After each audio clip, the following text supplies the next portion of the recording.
Mais uma quarta-feira de lei e mais uma quarta-feira que você está se dedicando, né? Pelo menos 1%, 30 minutinhos do seu dia para estudar para o concurso público, cara. E continuando aí, né, na nossa linha de raciocínio, vamos trabalhar com a banca IBAN, né? Antes a banca IBAN estava concentrada ali nos concursos de Arraial do Cabo, né? Cachoeiras de Macacu e Saquarema. A prova de Arraial do Cabo aconteceu aí no último final de semana, porém temos aí pela frente Cachoeiras de Macacu e Saquarema também e outros concursos, né? Então, sem muita enrolação, cara, separei 5 questões pra gente resolver a respeito de história. E a primeira questão vai nos perguntar o quê?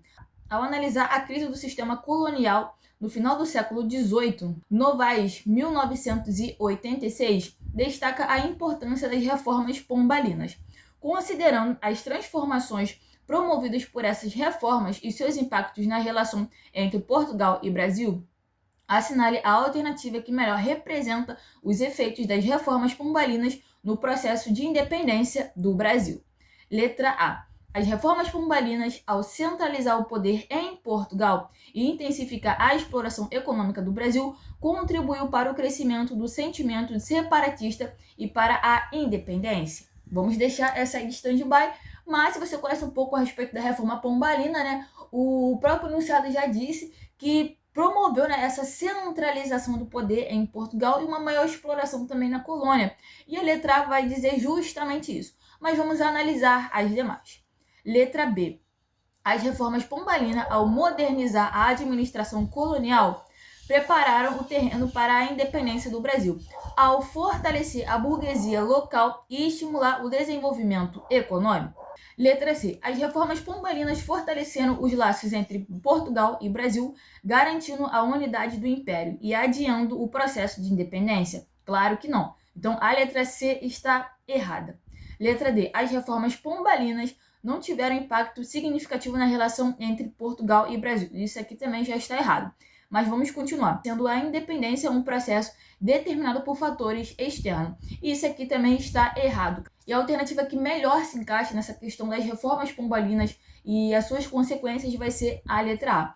As reformas pombalinas, ao centralizar o poder em Portugal e intensificar a exploração econômica no Brasil, contribuíram para o crescimento do sentimento separatista e para a independência. Vamos lá, né? As reformas pombalinas, como o nome já diz, foram feitas por Marquês de Pombal, ali no governo de Dom José, tá? Dom José lá em Portugal. Mas em Portugal, cara, tá acontecendo várias coisas. Até porque, como eu falei pra vocês, né? É o momento do governo de Dom José. Dom José, né, nesse contexto, ele vai dar muito aval, né? Muita liberdade para o seu primeiro-ministro, que vai ser Marquês de Pombal. Então, basicamente, ele vai dominar um pouco aí da cena política e administrativa de Portugal. E ele estava com o objetivo, né, com essas reformas, fortalecer Portugal, centralizar o poder de Portugal e também explorar mais ainda o Brasil. E vale destacar também, cara, que nesse momento, né, como eu falei, Portugal, ele está passando por grandes transformações políticas, sociais e econômicas, né?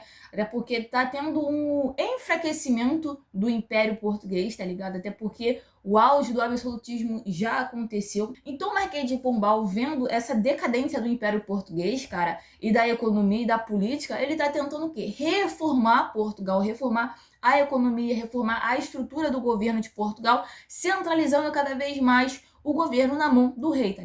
E claro, né? Para isso acontecer, alguém tem que ser explorado, alguém tem que pagar a conta. E quem vai pagar a conta? A colônia, cara, que no momento era o Brasil. Então, nesse momento vai ter a centralização mais forte, né, no governo português e também uma maior exploração na colônia. Mas nesse momento da reforma pombalina, cara, vai ser um momento muito delicado, principalmente em relação a isso. Até porque a galera não vai aceitar de bom grado essas reformas. E entre essas reformas, né, que chegaram aqui no Brasil colonial, vamos ter a criação, né, das companhias de comércio, né, do Grão-Pará, do Maranhão e a Companhia Geral de Pernambuco e Paraíba. E essas companhias tinham o objetivo de fiscalizar e ficar ainda mais em cima em relação ao controle do comércio colonial. Além disso, vamos ter também a expulsão dos jesuítas aqui do Brasil, tá ligado? Até porque Marquês de Pombal não era fã dos jesuítas e vice-versa. Então ele falou que, olha só, agora acabou com essa questão de ensino religioso, então já vou expulsar os jesuítas, agora a educação é do Estado, não é mais algo religioso da igreja. Então ele vai começar também a promover uma reforma mais educacional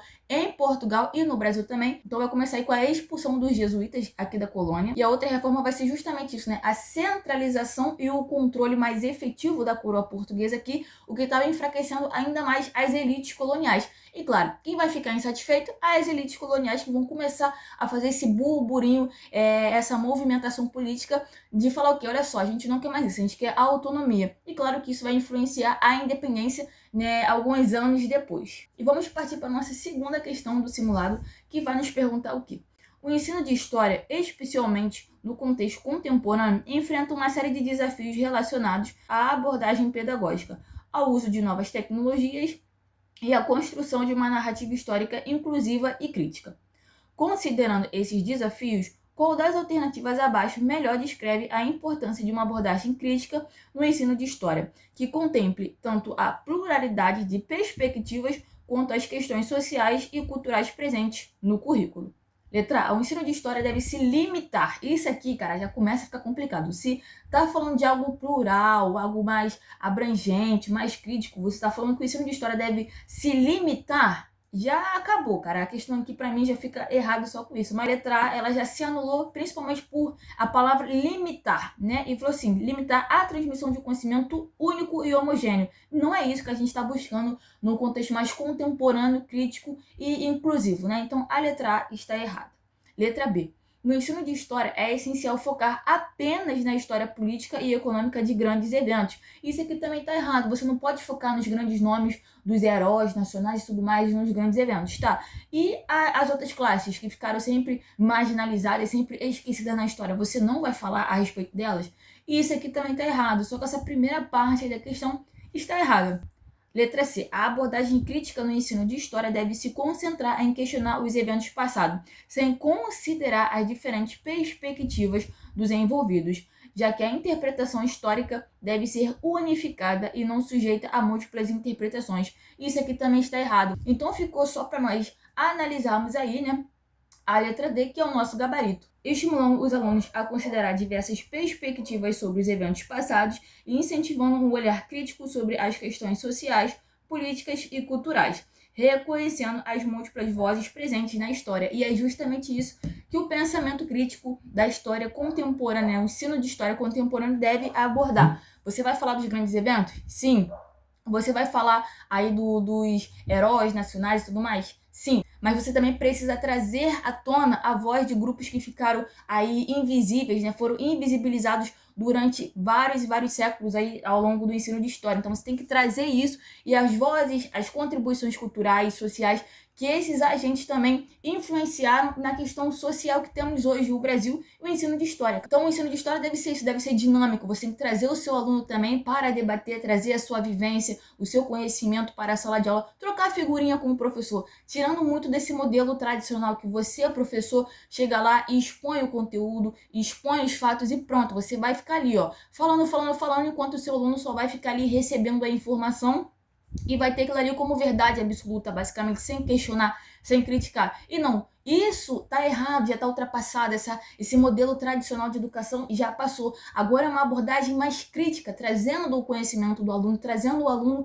para dar aula, basicamente, com você. A gente está formando pessoas para o mundo, cidadãos do mundo, cidadãos que vão pensar criticamente e decidir politicamente, economicamente, socialmente, de uma forma crítica e mais inclusiva também. E chegamos aí na metade do nosso simulado, na questão de número 3. Eu espero que você esteja gostando desse simulado, tá? Não tá conseguindo acompanhar? Pause o vídeo, tenta fazer. Ficou qualquer dúvida, cara, só escrever aqui no comentário ou me mandar mensagem lá no Insta. Ou também, cara, tá gostando desse tipo de conteúdo, quer mais conteúdos como esse aqui? Já sabe, é só me chamar aqui no WhatsApp pra gente bater um papo, onde eu vou te apresentar o meu curso, né, de história voltado para vestibulares e concursos públicos, onde eu vou abordar esses temas aqui e outros de uma forma bem mais aprofundada. Então não marca bobeira e faça isso, tá ligado? Então vamos dar aí continuidade ao nosso simulado na questão de número 3, que vai nos perguntar o quê? A história das Américas apresenta uma diversidade de processos históricos, sociais e culturais, refletindo diferentes formas de organização política, econômica e social. Considerando a análise das Américas a partir de novas perspectivas históricas, Qual das alternativas abaixo melhor explica como os fatores econômicos, sociais e culturais influenciaram a formação dos Estados Nacionais nas Américas? Letra A. A formação dos Estados Nacionais nas Américas foi um processo uniforme e homogêneo. Isso aqui, né, já são duas palavras que anulam a questão, tá ligado? Uniforme e homogêneo, né? Mas vamos dar prosseguimento. Onde as mesmas dinâmicas econômicas e sociais ocorreram de maneira idêntica em todas as regiões, levando a uma estrutura política e econômica semelhante a todos os países. Cara, aí eu te pergunto, o Brasil é igual ao Uruguai? O Uruguai é igual ao Brasil? A Argentina é igual à Bolívia? A Bolívia é igual a Cuba? Não tem como, cara. Então não foi um processo único e homogêneo para toda a América. Toda a América Latina, América Central. O processo político que aconteceu na América Central foi o mesmo que aconteceu na América do Sul. Não tem como, cara. Nós brasileiros fomos colonizados pelos portugueses. Já tivemos também a presença dos espanhóis, dos franceses aqui na América. Então não tem como falar que foi algo único, homogêneo para toda a América. Claro que não. Isso está totalmente errado. Letra B. A construção dos Estados Nacionais nas Américas foi unicamente um reflexo das imposições externas dos impérios coloniais, com pouca influência das dinâmicas sociais ou econômicas locais, que foram amplamente moldadas pelas potências europeias. Claro que não, cara. Aqui nessa questão ela só está falando que esse processo só foi influenciado por questões externas e não internas. E isso está errado, até porque foi um processo que demandou uma movimentação política externa e principalmente interna. A galera interna, os fatores internos, sociais, econômicos e políticos influenciaram nessa questão da formação dos estados nacionais aqui nas Américas. Então a letra B também está errada. Letra C. O processo de formação dos Estados Nacionais nas Américas foi fortemente influenciado pelas desigualdades sociais e étnicas, pelos interesses econômicos das elites coloniais e pela interação complexa de diferentes culturas e sistemas de poder, resultando em Estados nacionais diversos e frequentemente marcados por conflitos internos. Parece uma boa questão, mas vamos analisar a última, né? A letra D. Letra D. A consolidação dos Estados Nacionais nas Américas foi um processo que envolveu principalmente fatores econômicos. Principalmente fatores econômicos? Pô, foram fatores econômicos, sociais, políticos, mas aqui ela está dizendo que o fator econômico foi o principal. E isso está errado. Como a produção agrícola e o comércio de escravizados, enquanto os aspectos sociais e culturais desempenhavam um papel secundário no desenvolvimento dos países. E isso aqui está totalmente errado. Então, a nossa alternativa correta vai ser a letra C. Como eu falei pra vocês, né? Não tem como a gente colocar a América num saco só, tá ligado? Até porque a América, ela é muito dividida na questão cultural e linguística também. E como eu falei pra vocês, né? Foram diferentes colonizadores. A gente teve a presença dos ingleses aqui, como foi na América do Norte. A gente teve e tem, né, a presença dos franceses até hoje, aqui na Guiana Francesa. A gente também teve a presença dos espanhóis, aqui, né, na América Espanhola, e dos portugueses aqui no Brasil, na América Portuguesa. Então, como é que você vai colocar a América num saco só e falar que a formação dos Estados Nacionais foi tudo uma coisa única? Só por aí a gente está vendo que tem uma diferença cultural muito grande. Entende? Nessa questão linguística, dos costumes, da economia, tá ligado? Essa questão da escravidão, cara, em diferentes partes da América também vai ser muito importante para moldar, né, os estados nacionais futuros. Então, com essa questão da independência, né, principalmente quando teve a independência dessa galera toda aí da América, cara, dos Estados Unidos, depois do Brasil, depois aqui várias repúblicas, né, várias repúblicas aqui na América Espanhola. Cada lugar agora vai lutar para formar a sua identidade nacional, para formar o seu povo, tá ligado? Para formar a sua cultura, a sua identidade. Então isso vai demandar muitos conflitos internos e externos também. Até porque a gente não gritou essa questão da independência ou morte, tudo tranquilo, legal, Portugal vai parar de perturbar. Claro que não. A gente ainda vai ter a influência portuguesa aqui, tentando recuperar a colônia. Em outros lugares também vai ser a mesma coisa. Então a gente vai ter que formar um exército para poder lutar contra um inimigo. Então não é uma coisa só, única, homogênea, claro que não. E todas essas diferenças culturais, políticas e econômicas vão tornar uma América plural. E chegamos na penúltima questão do nosso simulado, a questão de número 4. E antes de eu prosseguir, eu quero dar um recado muito importante. Tá gostando do vídeo, cara? Tá se interessando? Deixa o seu like, tá? Deixa o seu like porque é muito importante pra mim, porque é um feedback. Seja o like ou dislike, cara, o importante é você avaliar esse vídeo aqui. Seja de uma forma positiva ou negativa, deixando um comentário construtivo, uma crítica, um comentário legal. É muito importante pra mim, cara. Isso sinaliza pro YouTube que esse vídeo aqui está sendo assistido e é um vídeo interessante e ele vai entregar cada vez mais. Gostou? Deixou o seu like? Quer compartilhar esse vídeo para aquela pessoa que está estudando para o concurso? Vai me ajudar mais ainda. E se você é novo aqui no canal, se inscreva e ative as notificações para você não perder absolutamente nada, tá? Vídeo novo toda segunda, quarta e sexta. Beleza? Agora sim eu posso dar prosseguimento à nossa questão. E a questão de número 4 vai dizer o quê? Em Tráfico, Cativeiro e Liberdade, Florentino e seus colaboradores apresentam uma análise aprofundada do sistema escravista no Brasil colonial e imperial. Considerando as diversas facetas do cativeiro abordadas na obra, assinale a alternativa que melhor representa a complexidade das relações sociais estabelecidas no contexto da escravidão. Né? Então vamos lá. Letra A.